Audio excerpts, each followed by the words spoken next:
Before we get into today's episode, I want to let you know about a source of powerful free resources to help you as a parent or grandparent get equipped to invest in the faith of the next generation. Our Next Gen website has been designed to help empower you to navigate tough issues with the young people in your life. At Next Gen, you'll find articles, entertainment reviews from a Christian perspective, parenting stories, helpful parenting guides, and even answers to the tough questions. All these resources are free as you engage on the front line of raising the next generation for Jesus. So why not register today at premierinsight.org/resources to receive free resources from Next Gen. That's premierinsight.org/resources. And now it's time for today's podcast.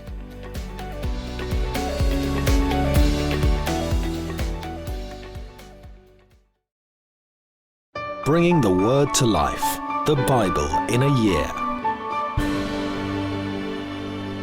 Deuteronomy chapter 15.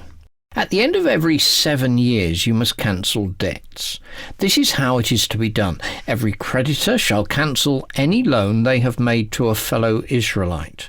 They shall not require payment from anyone among their own people, because the Lord's time for cancelling debts has been proclaimed.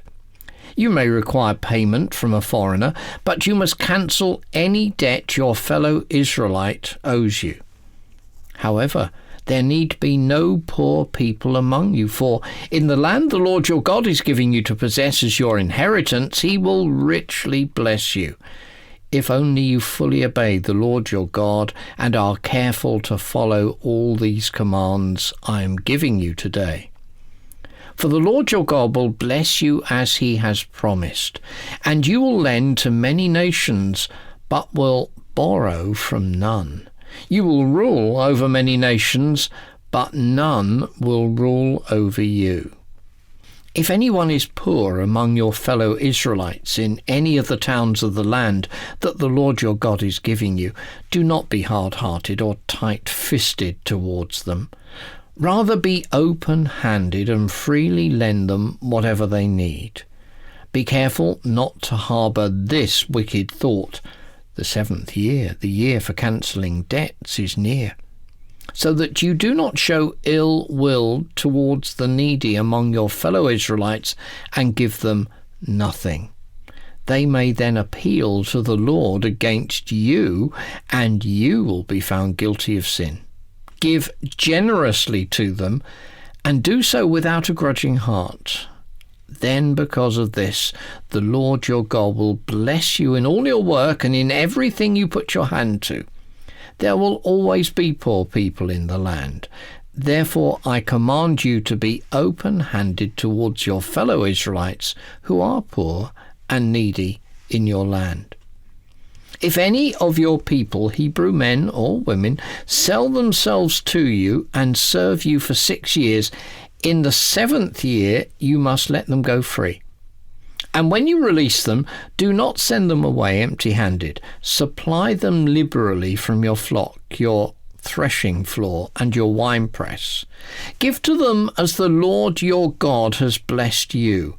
Remember that you were slaves in Egypt, and the Lord your God redeemed you. That is why I give you this command today. But if your servant says to you, I do not want to leave you, because he loves you and your family and is well off with you, then take an awl and push it through his earlobe into the door, and he will then become your servant for life. Do the same for your female servant. Do not consider it a hardship to set your servant free, because their service to you these 6 years has been worth twice as much as that of a hired hand. And the Lord your God will bless you in everything you do. Set apart for the Lord your God every firstborn male of your flocks and herds. Do not put the firstborn of your oxen to work, and do not shear the firstborn of your sheep. Each year you and your family are to eat them in the presence of the Lord your God at the place he will choose.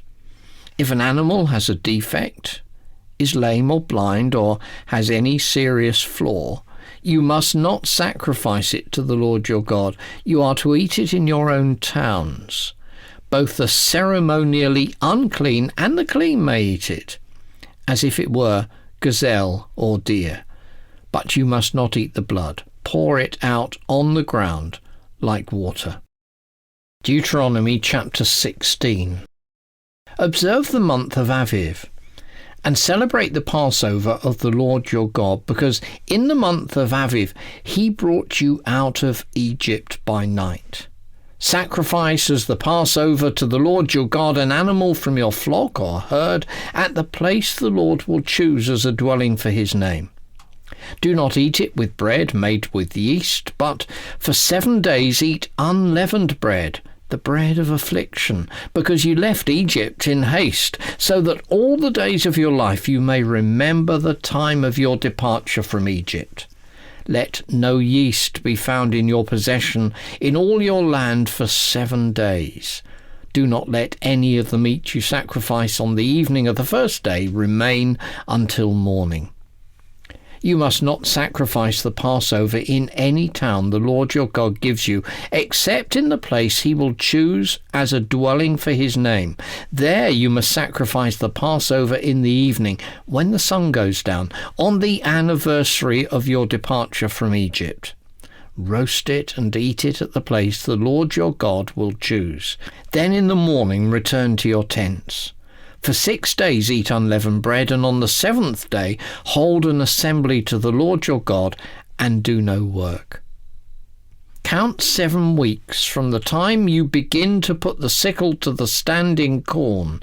Then celebrate the festival of weeks to the Lord your God by giving a freewill offering in proportion to the blessings the Lord your God has given you. And rejoice before the Lord your God at the place he will choose as a dwelling for his name. You, your sons and daughters, your male and female servants, the Levites in your towns, and the foreigners, the fatherless, and the widows living among you. Remember that you were slaves in Egypt, and follow carefully these decrees. Celebrate the Festival of Tabernacles for 7 days after you have gathered the produce of your threshing floor and your winepress.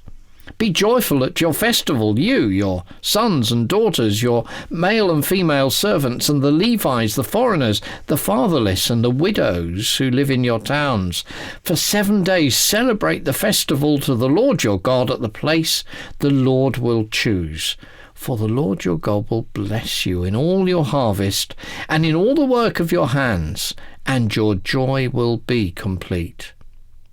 3 times a year all your men must appear before the Lord your God at the place he will choose, at the festival of unleavened bread, the festival of weeks, and the festival of tabernacles. No one should appear before the Lord empty-handed. Each of you must bring a gift in proportion to the way the Lord your God has blessed you. Appoint judges and officials for each of your tribes in every town the Lord your God is giving you, and they shall judge the people fairly. Do not pervert justice or show partiality. Do not accept a bribe, for a bribe blinds the eyes of the wise and twists the words of the innocent. Follow justice and justice alone, so that you may live and possess the land the Lord your God is giving you. Do not set up any wooden Asherah pole beside the altar you build to the Lord your God, and do not erect a sacred stone, for these the Lord your God hates. Proverbs 6.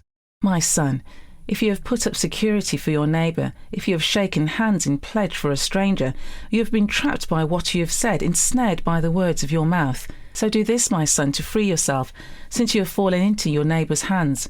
Go to the point of exhaustion and give your neighbour no rest. Allow no sleep to your eyes, no slumber to your eyelids.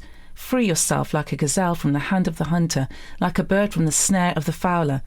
Go to the ant, you sluggard, consider its ways and be wise. It has no commander, no overseer or ruler, yet it stores its provisions in summer and gathers its food at harvest.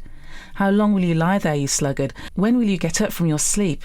A little sleep, a little slumber, a little folding of the hands to rest, and poverty will come on you like a thief, and scarcity like an armed man.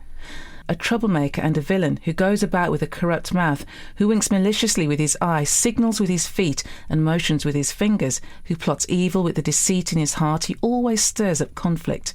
Therefore disaster will overtake him in an instant. He will suddenly be destroyed without remedy. There are 6 things the Lord hates, 7 that are detestable to him: haughty eyes, a lying tongue, hands that shed innocent blood, a heart that devises wicked schemes, feet that are quick to rush into evil, a false witness who pours out lies, and a person who stirs up conflict in the community. My son, keep your father's command, and do not forsake your mother's teaching. Bind them always on your heart, fasten them around your neck. When you walk, they will guide you. When you sleep, they will watch over you. When you awake, they will speak to you. For this command is a lamp, and this teaching is a light, and correction and instruction are the way to life, keeping you from your neighbour's wife, from the smooth talk of a wayward woman. Do not lust in your heart after her beauty, or let her captivate you with her eyes. For a prostitute can be had for a loaf of bread, but another man's wife preys on your very life. Can a man scoop fire into his lap without his clothes being burned? Can a man walk on hot coals without his feet being scorched? So is he who sleeps with another man's wife. No one who touches her will go unpunished. People do not despise a thief if he steals to satisfy his hunger when he is starving. Yet if he is caught, he must pay 7-fold, though it costs him all the wealth of his house. But a man who commits adultery has no sense. Whoever does so destroys himself. Blows and disgrace are his lot, and his shame will never be wiped away. For jealousy arouses a husband's fury, and he will not show mercy when he takes revenge. He will not accept any compensation. He will refuse a bribe, however great it is. For more resources to help you bring the word to life, go to premier.org.uk/Bible. This reading has been taken from the NIV Bible Biblica and is published by Hodder and Stoughton.